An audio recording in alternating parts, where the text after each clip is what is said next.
Dan saudara, terima kasih Anda masih bersama dengan Warta Siang TVRI. Kini kami sampaikan sesi dialog Warta Siang yang akan membahas mengenai kinerja Kejaksaan Agung dalam penanganan kasus korupsi. Bersama dengan narasumber kami kali ini, praktisi hukum Bapak Muhammad Nasyihan.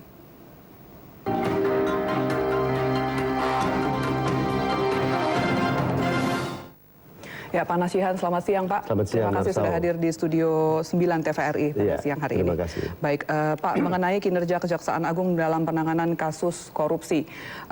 Beberapa hari yang lalu sudah dikeluarkan sebuah kebijakan oleh Jampitsus kita bahwa kalau saya tidak salah nih Pak ya, kalau koruptor membayar uang denda, maka mereka tidak akan ditahan. Itu maksudnya bagaimana Pak? Iya, saya juga termasuk anak bangsa yang kaget kalau betul bahwa Jampitsus kita yang mungkin secara pribadi atau secara institusi mengeluarkan statement seperti itu. Saya tidak tahu persis aslinya statementnya kayak apa, tapi yang ditangkap oleh publik dan oleh media dimaknai bahwa beliau atau Kejaksaan Agung mengeluarkan satu kebijakan bahwa koruptor untuk supaya tidak ditahan, cepat-cepat uang yang kerugian negara itu dikembalikan atau dibayar. Itu untuk supaya tidak ditahan. Jika ini benar, tentu pernyataan ini pernyataan yang kontraproduktif dikaitkan dengan semangat pemerintah dan aspirasi dari bangsa ini yang sejak, jujur aja, sejak belakangan beberapa tahun terakhir, terutama sejak KPK Jilid 2 itu, sungguh-sungguh kita apresiasi terhadap reputasi penegakan hukum, khususnya di dalam korupsi, lebih utamanya oleh KPK dan diikuti juga oleh kepolisian maupun oleh kejaksaan. Banyak publik berharap dengan pengangkatan Pak Marwan waktu itu, semangat untuk penegakan hukum itu tidak kalah hebatnya dengan KPK. Itu harapan.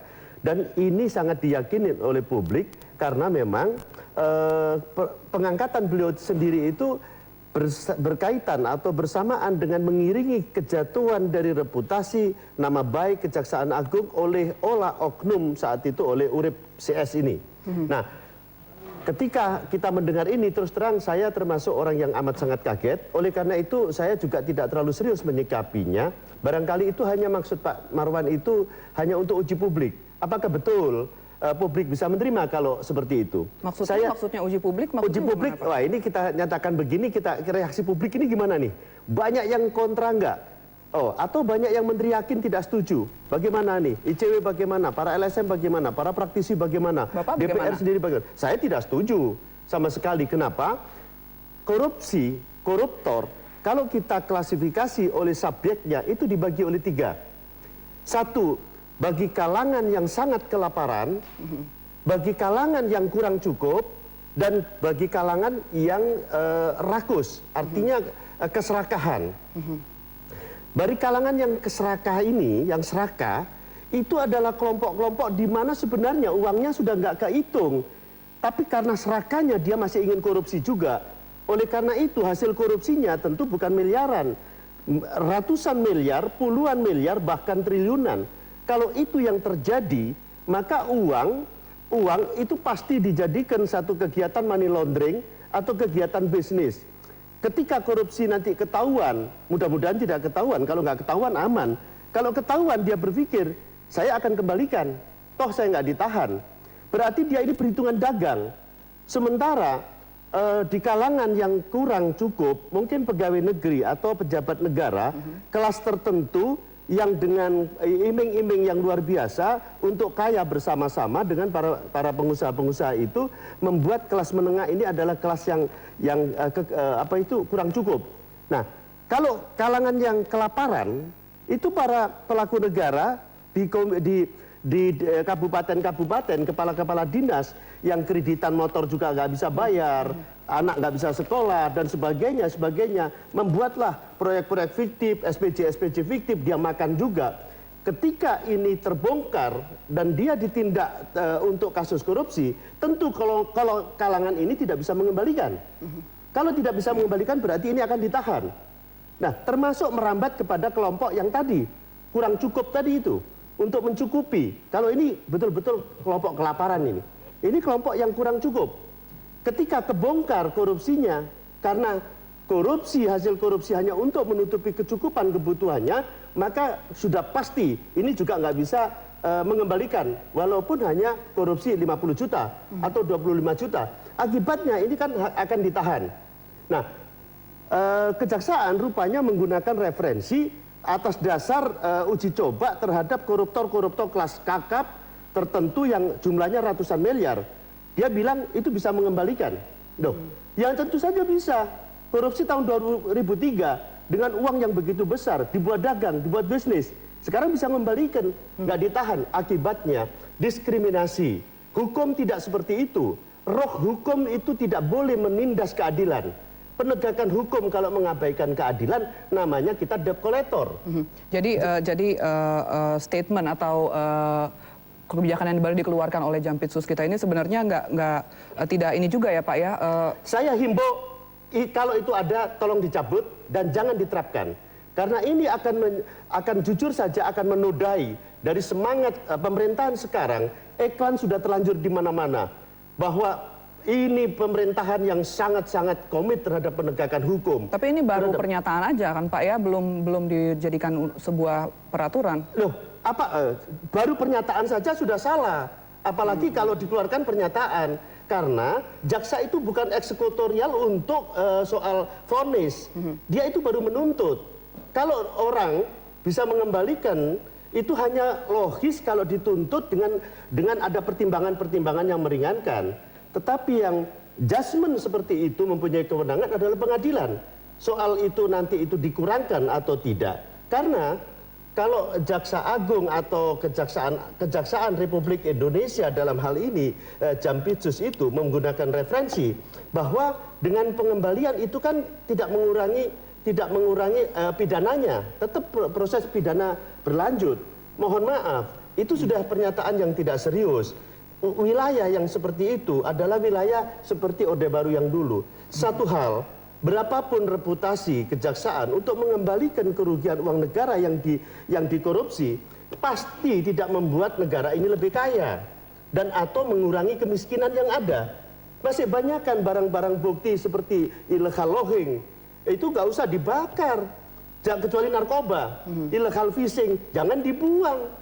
Itu semuanya bisa masuk kepada devisa negara dan aset-aset illegal mining dan sebagainya, ini semuanya adalah mempunyai potensi yang jauh lebih besar daripada kerugian negara. Kita lihat berapa uang yang bisa diselamatkan, berapa uang yang bisa kembalikan oleh upaya penegakan hukum versi kejaksaan.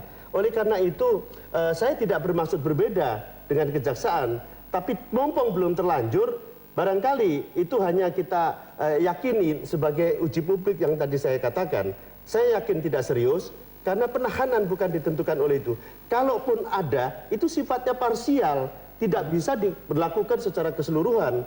Kalau itu diterapkan, percayalah bahwa yang akan ditahan itu hanya ketemu camat-camat, kepala-kepala dinas, lurah, dan sebagainya. Ya, kalau begitu pernyataan yang tadi dikeluarkan oleh Jampitsus kita itu tadi menyiratkan bahwa ada tawar-menawar gitu. Karena kan tadi Bapak menyebutkan ada 3 subjek koruptor, dari yang sangat kelaparan, yang kurang cukup, dan yang rakus.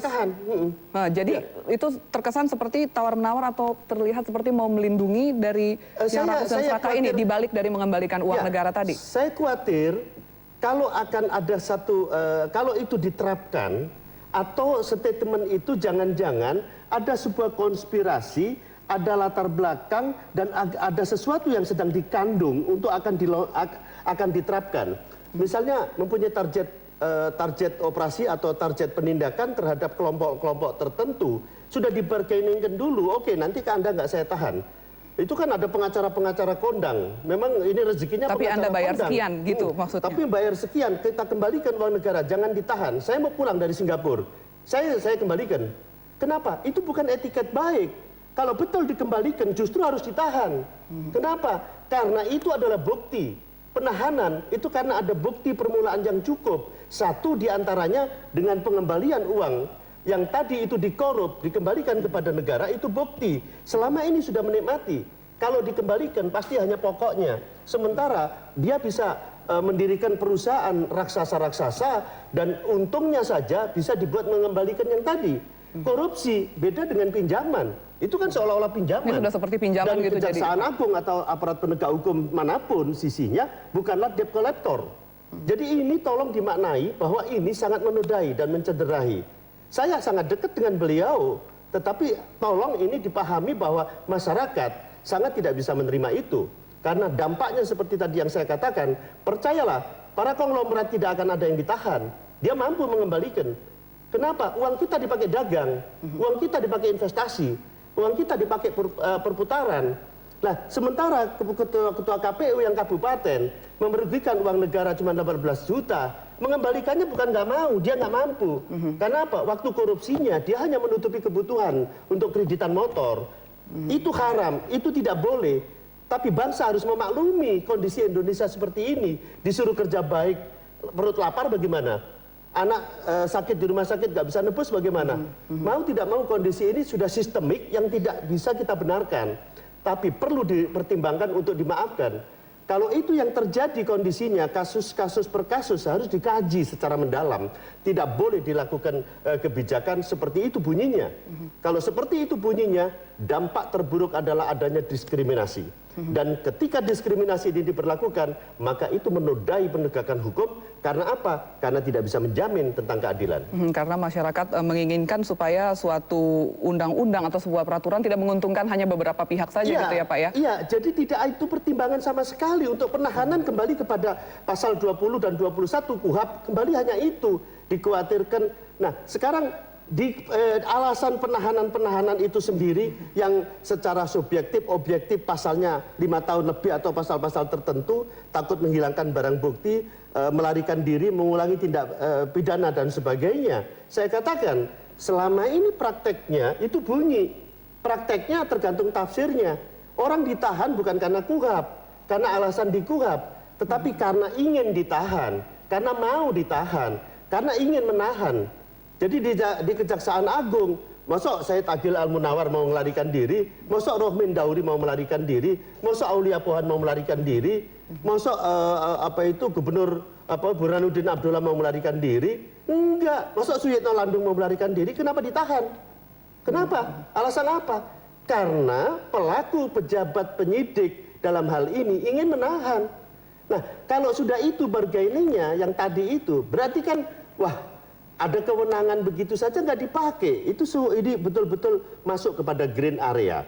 Kembalikanlah kepada ketentuan di dalam undang-undang tindak pidana korupsi itu sendiri, seperti pasal 4 Undang-Undang Nomor 31 tahun 99 jelas menyebutkan bahwa pengembalian uang kerugian negara tidak mengurangi atau tidak menghapuskan. Saya katakan, saya ralat bukan tidak mengurangi, tetapi tidak menghapuskan perbuatan pidana itu sendiri.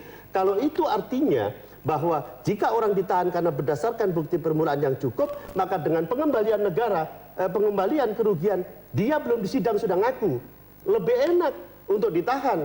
Kenapa? Karena proses ketentuan peradilan nanti itu ditentukan oleh bukti-bukti. Dengan tidak ditahan, terlalu mudah untuk membuat wilayah itu wilayah abu-abu. Wilayah yang betul-betul sangat hijau untuk dimainkan. Gitu. Jadi statement dari Jampitsus kita ini sangat tidak mungkin kan Pak untuk dilakukan. Tapi bagaimana kalau misalnya pernyataan ini dijadikan sebuah undang-undang yang berlaku seperti dari Departemen Pajak sunset policy. Hanya untuk beberapa saat, kalau mengakui uangnya diambil, mereka tidak terkena pidana. Tapi setelah lewat batas waktu yang ditentukan, baru berlaku. Saya sama sekali tidak melihat bahwa itu akan sampai menggulir kepada menjadi undang-undang. Paling banter hanya merupakan kebijakan. Itu pun kebijakan manajemen, tidak kebijakan peraturan. Jaksa Agung mengeluarkan petunjuk seperti ini, saya rasa tidak. Itu akan bertubrukan banyak hal. Dan dalam hal ini KPK yang sudah menyatakan kalau itu yang dilakukan Jaksa Agung, saya akan lakukan supervisi. Bukan supervisinya saya katakan, langsung judgment untuk dia ambil alih. Dan kalau itu dilakukan curigai bahwa ini ada masalah-masalah. Karena kalau itu dijadikan satu kesempatan, banyak sekali peluang untuk bisa dimanfaatkan oleh pihak lain yang memang nakal. Kalau itu yang terjadi, maka ini menodai dengan semangat pemerintah, kegembiraan masyarakat yang sudah percaya, mulai baik dengan kepemimpinan Pak Hendarman Supandji, dengan beliau menjadi Jampitsus ini, sudah mulai sangat percaya, karena tidak kalah hebat dengan KPK.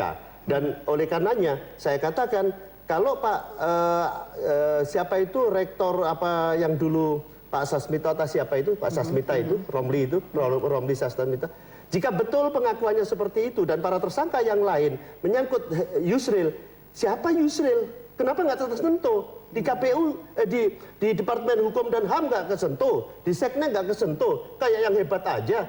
Nggak ada cerita. Jangan kalau sampai itu dilakukan, ya tolonglah kalau memang nggak sanggup dan sungkan terlalu banyak hal, mundur aja semua. Kita carikan yang sanggup untuk menindaknya. Ketika hukum itu sudah bicara seperti itu, tidak ada diskriminasi. Ya, baik Pak, sekarang satu pertanyaan lagi yang agak secara keseluruhan nih Pak. Menurut Bapak sebagai seorang praktisi hukum sampai saat ini sudah bagaimana kemajuan dari kinerja Kejaksaan Agung dalam menindak perkara-perkara korupsi secara keseluruhan ini? Sekarang secara keseluruhan saya sangat gembira.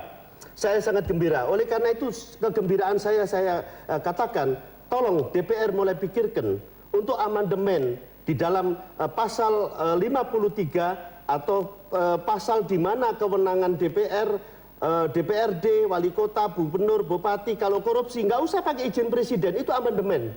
Supaya tidak menghambat kejaksaan dan kepolisian. Agar apa? Agar tidak kalah hebat dengan KPK. KPK ini kan bukan manusianya yang hebat.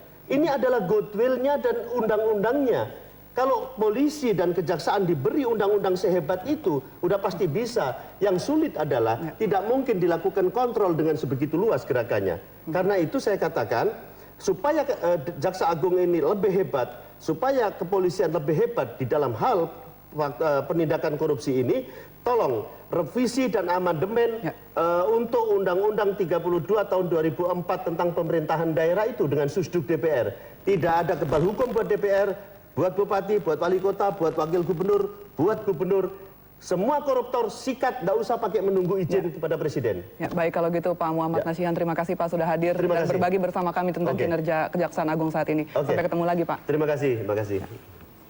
Dan saudara, demikian tadi sesi dialog Warta Siang kali ini yang membahas mengenai kinerja Kejaksaan Agung dalam menangani kasus korupsi bersama dengan narasumber kita, praktisi hukum Bapak Muhammad Nasihan. Dan tetaplah bersama dengan Warta Siang, kami akan segera kembali dengan berbagai informasi lainnya setelah jeda pariwara berikut ini.